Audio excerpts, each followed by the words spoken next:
അരേക്കോനെ കുഞ്ഞുണ്ണി വൈദ്യരോ എവിടേക്കാ കൂടപ്പുറപ്പിനെ കൊണ്ട്? രസായനം ഉണ്ടാക്കാനായിരിക്കും. കരിങ്കുരങ്ങി രസായനം. അമ്മിമോളും ബോംബെക്ക് പോയായിരിക്കും. വിമാനം കയറാൻ. എന്തിനാ മാജി വടി കൊടുത്ത് അടി വാങ്ങുന്നേ? അത് നിന്റെ തന്തയുടെ സ്വഭാവ. പൊടി അവിടുന്ന്. അന്ന് വയറുവേലയ്ക്ക് തന്ന കഷായം കുടിച്ചിട്ടേ എനിക്ക് വയറ്റിളക്കം പിടിച്ചു. അതിന്റെ കഷായത്തിന്റെ കുഴപ്പം കൊണ്ടൊന്നല്ല, വയറിന്റെ കുഴപ്പം കൊണ്ടാ. മുറിവൈദ്യൻ ആളെ കൊല്ലുന്നു പറയുന്നത് വെറുതെയല്ല.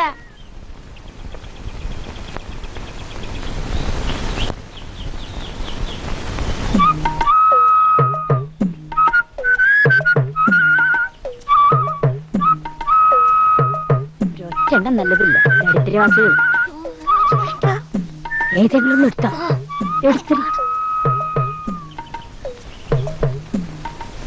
നീ ഇങ്ങനെ അണിഞ്ഞൊരുങ്ങി നടന്നുകൊണ്ടൊന്നും ഒരു കാര്യമില്ല. ഒന്നുകിൽ ആ ഭരതംപിള്ള നിന്നെ കല്യാണം കഴിക്കണം, അല്ലെങ്കിൽ നാട്ടുകാരൊക്കെ വിളിച്ചു വരുത്തി അയാളെ കൊണ്ട് കല്യാണം കഴിപ്പിക്കണം. അതെങ്ങനാ മാജി? അതിനാടി ബുദ്ധി വേണമെന്ന് പറയുന്നത്. പെണ്ണുങ്ങളായ ഇങ്ങനെ ചില തന്ത്രങ്ങളൊക്കെ കയ്യിൽ വേണം. ഒരു പെണ്ണ് മനസ്സ് വെച്ച വീഴാത്ത ഏത് പ്രമാണിമാരാടി ഈ നാട്ടിലുള്ളത്? അയാൾക്ക് അതിലൊന്നും വലിയ താല്പര്യമില്ല. അയാൾക്ക് മകളെന്ന ഒറ്റ വിചാരേ ഉള്ളൂ. ഇങ്ങനെയുണ്ട് ഒരു മനുഷ്യൻ. മകളെ കെട്ടിച്ചു വിട്ടാ പിന്നെ ഈ സ്വത്ത് മുഴുവൻ വല്ല അലബലാദിയുടെ കയ്യിൽ പോവും. അതുകൊണ്ടാ ഞാൻ പറയണേ, നീ എങ്ങനെയെങ്കിലും അയാളൊന്ന് വളച്ചെടുക്കണമെന്ന്. ഞാൻ ശ്രമിക്കാഞ്ഞിട്ടല്ല മാജി. അങ്ങനെ വീഴണ്ടേ? എടി, വാരിക്കുഴി കുത്തി ആനെ വരെ വീഴ്ത്തുന്നു. പിന്നെയാണ് ഒരു ഭരതംപിള്ള. നിന്നോട് ഞാൻ പലപ്പോഴും പറഞ്ഞിട്ടുള്ളതാ, രാത്രി അവിടെ തന്നെ താമസിക്കുന്നു. അല്ലെങ്കിൽ തന്നെ ആ രാവുണ്ണേട്ടന് എപ്പോഴും എന്നെ സംശയ. രാവുണ്ണേട്ടൻ എടി, അവൻ പോട്ടടി. അവന്റെ വീട്ടിൽ മുതലാളി എപ്പോഴും പോകുന്നുണ്ടെന്നാ നാട്ടുകാരുടെ സംസാരം. ദേ, ഞാനൊരു കാര്യം പറയാ, അവനെ വിശ്വസിക്കാൻ കൊള്ളാത്താനാ. തെണ്ടി. ചേട്ടാ, കാപ്പി.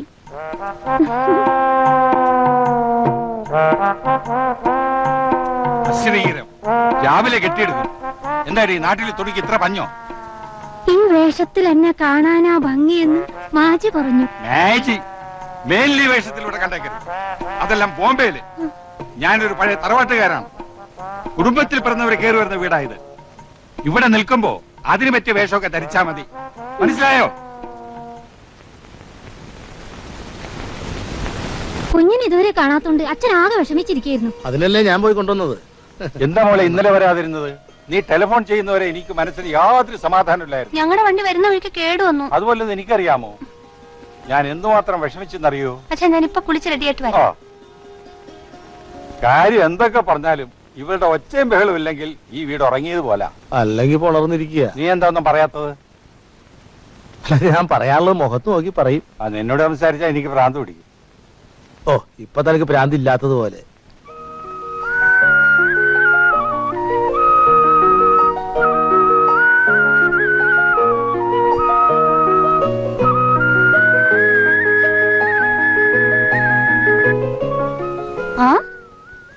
ഒറ്റയ്ക്ക് ഇവിടെ ഇരിക്കുവായിരുന്നു. നീ വന്നത് ഞാൻ ഇപ്പോഴും അറിഞ്ഞു. യാത്രയൊക്കെ സുഖമായിരുന്നു. ഈ വെക്കേഷൻ എന്തായാലും എനിക്ക് നഷ്ടമായി. പിന്നെ എന്തൊക്കെയുണ്ട് വിശേഷങ്ങൾ? നീ എന്നെ കളിയാക്കില്ലെങ്കിൽ ഞാനൊരു സ്വകാര്യം പറയാം. എന്താ, നീ വല്ല കുഴപ്പത്തിലും പെട്ടോ? ഏയ്, കുഴപ്പമൊന്നുമല്ല. എന്നാ പിന്നെ പറ.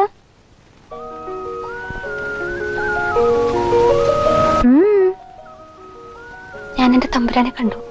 ഏത് തമ്പുരാനെ? എന്റെ പൊന്നു തമ്പുരാനെ. പൊന്നു തമ്പുരാനോ? അതാരാടി? അത് ഞാനിപ്പോ പറയില്ല. ഇപ്പൊ എനിക്ക് വിവരം മനസ്സിലായി. നിനക്ക് എന്തോ കുഴപ്പമുണ്ട്. കുഴപ്പ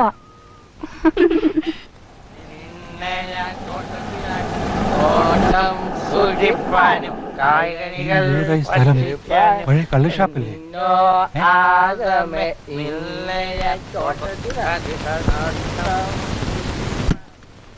എന്നോടോ കള്ളുഷാപ്പിന്റെ മുമ്പിൽ കൊണ്ടൊന്ന് വണ്ടി നിർത്തിയത്?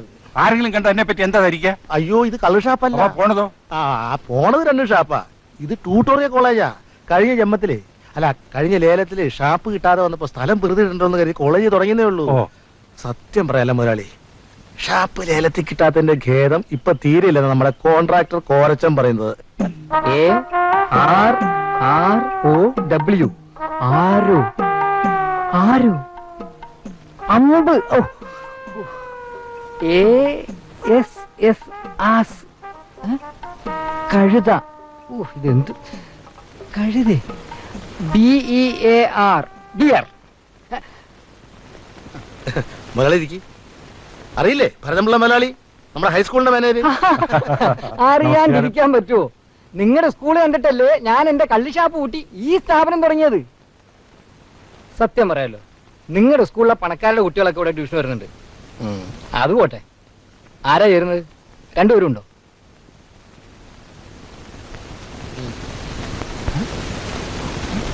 ഓ, മനസ്സിലായി. അതിൽ ഇത്ര വലിയ പ്രശ്നമൊന്നുമില്ല. കുട്ടികളുടെ കൂടെ ഇരിക്കണ്ട, ഒരു സ്റ്റൂൾ ഇട്ട് തനിച്ചിരുന്നാ മതി. അങ്ങനെ ഇവിടെ പഠിക്കേണ്ട കാര്യമൊന്നും ഞങ്ങൾക്കില്ല. ഞങ്ങൾ സാക്ഷരതാ ക്ലാസ്സിൽ പോകുന്നുണ്ട്. ഞങ്ങളോ? ഞാൻ ഇവൻ പോകുന്നുണ്ട്. ഞങ്ങൾ ഇപ്പൊ വന്നത് മുതലാളിയുടെ മോളെ ചേർക്കാൻ വേണ്ടിട്ടാ. അതെ, 3ാം കൊല്ല. BA ആയിരിക്കും. അല്ല, 10ാം ക്ലാസ്സിലാ. അതെ, 3 വട്ടം തോറ്റു. ഒന്നുമില്ല, ഒരു പൂച്ച. ആ, എത്ര മാർക്കുണ്ട്? 3 3 വട്ടമോ? എന്ന് വെച്ചാ 0. ഞാൻ പറയാനുള്ളത് മുഖത്ത് നോക്കി പറയും. അതെന്റെ ചെറുപ്പം മുതലുള്ള ശീലവാ. കാശൊരു പ്രശ്നമല്ല. ഇപ്രാവശ്യം എങ്ങനെയെങ്കിലും മോളെ ഒന്ന് പാസ്സാക്കി തരണം. ഓ, എന്നിട്ട് വേണം എന്റെ മോളെ ഒരു IAS കാരൻ്റെ കൂടെ പറഞ്ഞയക്കാൻ. അത് കാണാൻ ബ്രഹ്മാവ് വരെ ജീവിച്ചിരിക്കൂലല്ലോടോ. ഇവിടെ ഓരോ ഭാഷയ്ക്കും പ്രത്യേകം പ്രത്യേകം അധ്യാപകരുണ്ട്. മലയാളത്തിന് വിദ്വാൻ തുഞ്ചൻ പറമ്പിൽ പത്രോസ് മകൻ വർക്കി. മത്തഭൃങ്കോദ്യൽ പ്രയാണങ്ങൾ കണ്ടു, മലർമധുര നിരകളത സപതി കണ്ടു. ആ, ഇനി ഇതിന്റെ കൂട്ടർത്തങ്ങൾ എഴുതിത്തോളൂ. മത്തഭൃങ്കോദ്യൽ പ്രയാണങ്ങൾ കാണുകയും മലർമധുര നിരകളത സപതി കാണുകയും ഉണ്ടായി എന്ന് അർത്ഥം. മനസ്സിലായോ? ട്യൂട്ടോറിയലിൽ പഠിക്കേണ്ട പ്രായമല്ല നിങ്ങൾക്ക്. മഞ്ഞച്ചുരിദാർ ഇട്ട് വന്നെന്താ ഇവിടെ കാവടിയാട്ടം നടക്കുക? താടിയും മീശയൊക്കെ ആയിരടോ, പോയി കല്യാണം കഴിക്കടോ. പഠിക്കണം, നന്നാവണം എന്നുള്ള മഹാത്മാരും മഹതികളും ഉണ്ടെങ്കിൽ എഴുതിത്തോളൂ. എനിക്ക് നിർബന്ധമൊന്നുമില്ല. എന്തെങ്കിലും സംശയം ഉണ്ടെങ്കിൽ എന്നോട് ചോദിച്ചോളൂ കേട്ടോ. മത്തപ്രകോതിയൽ എന്ന് പറഞ്ഞാൽ എന്താണ് സാർ അർത്ഥം? അറിയില്ല? ഇല്ല സാർ, ഇവിടെ അറിയില്ല. ഇവിടെ ഇവിടെ അറിയില്ല സാർ. ഇവിടെ ഇവിടെ ഇവിടെ ഇവിടെ ബാക്ക് ബെഞ്ച്. ആ, ഇവിടെ ചോദിച്ചിട്ട് ഒരു കാര്യമില്ല. അറിയില്ല. ഇല്ല സാർ. ആർക്കും അറിയില്ല? ഇല്ല സാർ. അറിയില്ല? ഇല്ല. അത് പിന്നെ ഈ മത്തഭൃങ്കോദ്യൽ എന്ന് പറഞ്ഞാൽ അങ്ങനെ പ്രത്യേകിച്ച് അർത്ഥമൊന്നുമില്ല. അങ്ങനെ ഒരു ഭൃങ്കോദ്യൽ.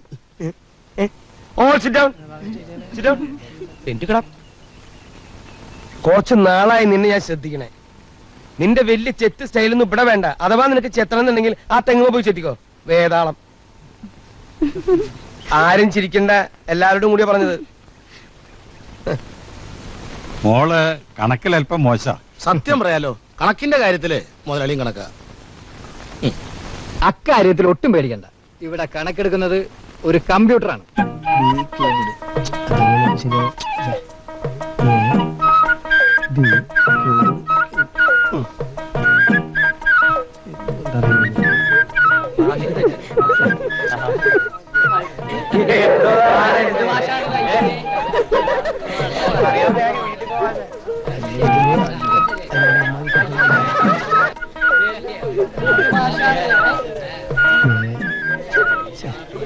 എന്താ മാഷെ പ്രോബ്ലം? No problem. ഇന്ന് വരെ മാത്സിൽ മമ്മൂട്ടി മാഷക്ക് ഒരു പ്രോബ്ലം ഉണ്ടായിട്ടില്ല.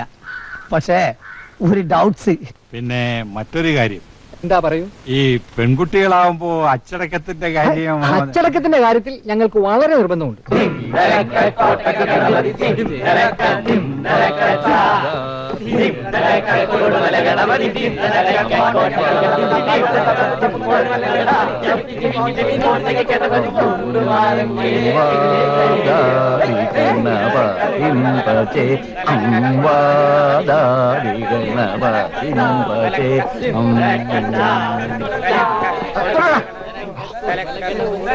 നിനക്കൊക്കെ സംഗീതത്തെ പറ്റി വല്ല വിവരമുണ്ടോ? ഇല്ല സാർ. നിന്നൊന്നും പറഞ്ഞിട്ട് കാര്യമില്ലടാ. നിങ്ങൾ ഈ ഗോവിന്ദമാരാരെ പറ്റി കേട്ടിട്ടുണ്ടോ? ഗോവിന്ദമാരാർ ഞങ്ങളുടെ വീടിന്റെ അടുത്താണ് സാർ താമസം. അതുപോലെ ചെണ്ടക്കാരുമായിരിക്കും. ഞാൻ ചോദിച്ചത് അതല്ല, ഷട്കാല ഗോവിന്ദമാരാരെ പറ്റിയാണ്. സംഗീത ചക്രവർത്തിയായ ത്യാഗരാജ ഭാഗവതിൽ നിന്നും എന്തൊരോ മഹാനുഭാവലു എന്ന കീർത്തനം പാടി അഭിനന്ദനം നേടിയെടുത്ത മഹാനെ പറ്റിയാ. 6 കാലത്തിൽ പാടാൻ കഴിവുള്ള അപൂർവ സംഗീതജ്ഞനായിരുന്നു അദ്ദേഹം. അങ്ങനെയാണ് അദ്ദേഹത്തിന് ഷട്കാല ഗോവിന്ദമാരാർ എന്ന പേര് ലഭിച്ചത് തന്നെ. മനസ്സിലായോ? നമ്മളിപ്പോ ജന്തുശാസ്ത്രമല്ലേ സാർ പഠിക്കുന്നേ? നിന്നെപ്പോൾ ജന്തുക്കൾക്ക് അത് തന്നെ പറഞ്ഞിട്ടുള്ളൂ. എടാ, സംഗീതം ഒരു മഹാസാഗരമാണ്. പ്രപഞ്ചത്തിലെ എല്ലാ ചലനങ്ങളും സംഗീത സാന്ദ്രമാണ്. എന്നാ പിന്നെ മോളെ നാളെ തന്നെ അയച്ചോ. ഓ ശരി. നാളെ ഞാനുണ്ടാവില്ല. ഉത്തരക്കടലാസിന്റെ പിന്നാലെ തിരുവനന്തപുരം വരെ ഒന്ന് പോണം. ആ മന്ത്രിക്ക് വരാമോ? പഴയ ഓർമ്മയിൽ വരുന്നതായിരിക്കും അല്ലേ? നല്ല ഓർമ്മയുള്ള പൂച്ച.